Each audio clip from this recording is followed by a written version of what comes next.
Smoking a cigarette here or there won't hurt, right? Wrong. I'm sure in a general sense that everyone knows that smoking is bad for our health, but knowing what it does to the body, what secondhand smoke does to our children and others, and how other cultures view smoking might surprise you. It is a costly, dangerous habit and is killing more and more people every day. In today's world, it seems that everything causes something. It is common knowledge that cigarette smoking causes lung cancer, but it can also cause many other illnesses. Heart disease can be caused from smoking. According to the Centers for Disease Control and Prevention, smoking causes coronary heart disease, the leading cause of death in the United States. Smoking reduces circulation by narrowing the blood vessels, which put the smoker at risk for peripheral artery disease.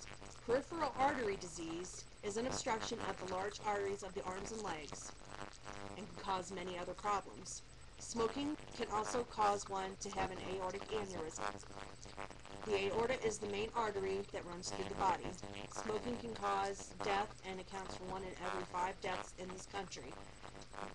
More deaths are caused every year by tobacco than by HIV, illegal drug use, alcohol use, motor vehicle injuries, suicide, and murder combined. Smoking cigarettes can also cause reproductive problems and problems during pregnancy. Cigarette smoking causes infertility and can cause preterm labor, stillbirth, low birth weight, and an increased risk of SIDS, or sudden infant death syndrome. I actually have a friend that smoked during her pregnancy, and her daughter was born at just under 5 pounds. Had she stopped smoking during her pregnancy, the baby would have more than likely been born at the average weight of 7 to 8 pounds and would not have probably developed asthma later on. Smoking can cause other problems for postmenopausal women as well. Postmenopausal women that smoke are at risk for lower bone density and are at higher risk for hip fracture. There are also a host of other cancers that can be caused by cigarette smoking, such as bladder cancer, cervical cancer, esophageal cancer, kidney cancer, laryngeal cancer, mouth cancer, pancreatic cancer, pharyngeal cancer, and stomach cancer. Now that you know a little bit more about what smoking does to our bodies, let's take a look at what secondhand smoke does to others. According to the American Cancer Society, secondhand smoke is also known as environmental tobacco smoke and comes in 2 forms. The first form is side stream smoke, and it is the smoke coming from the end of a lit cigarette, pipe, or cigar. The second form is mainstream smoke, and it comes from the smoke that is exhaled into the air by the smoker. Side stream smoke is more harmful because it has smaller particles and can more easily get into the cells of the body.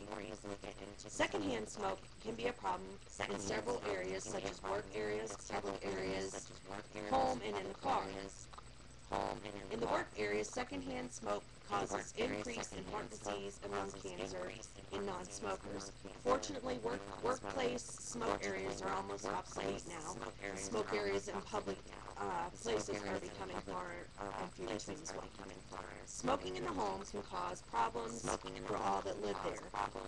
Homes of smokers that have children increase their risk of asthma ear infections and lung infections. You could also take into account the time and money spent taking to the doctor, paying for medicine, and time lost from school and work as they are problems in themselves. Smoking in cars is just as dangerous as smoking in the home and carries the same risks, especially for children.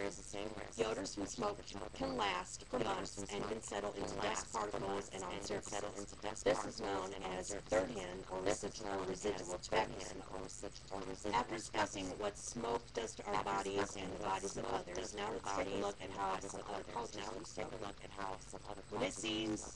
While it seems that smoking is acceptable in this country, we all have our own views on whether it's right or wrong, and then there is an age in which it's not legal. If we caught one of our own children smoking, we would be disappointed in them and more than likely punish them for doing so. But in countries like Indonesia, smoking is commonplace, and it starts at a young age. According to SafeSig blog, 29% of children aged 10 and older smoke on average 12 cigarettes per day. This is considered to be culturally normal in Indonesia, a country where the tobacco industry is strong. Children start smoking between the age of 10 and 14, and some as young as the age of 5. There are some children that can start younger, there are some children that can smoke up to 2 packs of cigarettes a day. I cannot imagine giving a 14-year-old a cigarette, let alone a 2-year-old a cigarette. The Indonesian government is a little apprehensive about advertising more cigarette smoking. They have started to do cigarette smoking. Cigarette smoking seems to be on the downward spiral in developed countries, but in undeveloped countries it is more prevalent. Citizens of undeveloped countries are not aware of the dangers of tobacco, and their governments do not have the resources to advertise dangers. In developing countries, more men than women smoke, but in the number seems to be even more. The number seems depending on cultural norms, women seem to be picking up the habit. Women in Africa are fast becoming smokers, that they might live in, while Indian and Middle East live in, Middle chew tobacco instead of smoking. Chew tobacco. A study in the Oxford Journal states that smoking in the third world will increase for several reasons.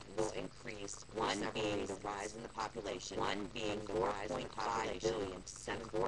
4.5 billion to 7.1 billion by 2025. Increase in smoking prevalence, among women, causing intense tobacco marketing, causing intense ignorance of the health risks, and the lack of funding for control measures, especially control measures. A society that knows the dangers of smoking may not be a bad idea. It may not be a bad idea others of those dangers and let them decide for themselves what is right for themselves. I've given you some information about what smoking does to your body, what does others, your body, what other countries think of tobacco use, what other countries think of something you've heard before. It may have been something you've heard before. I hope that it will help you make informed choices.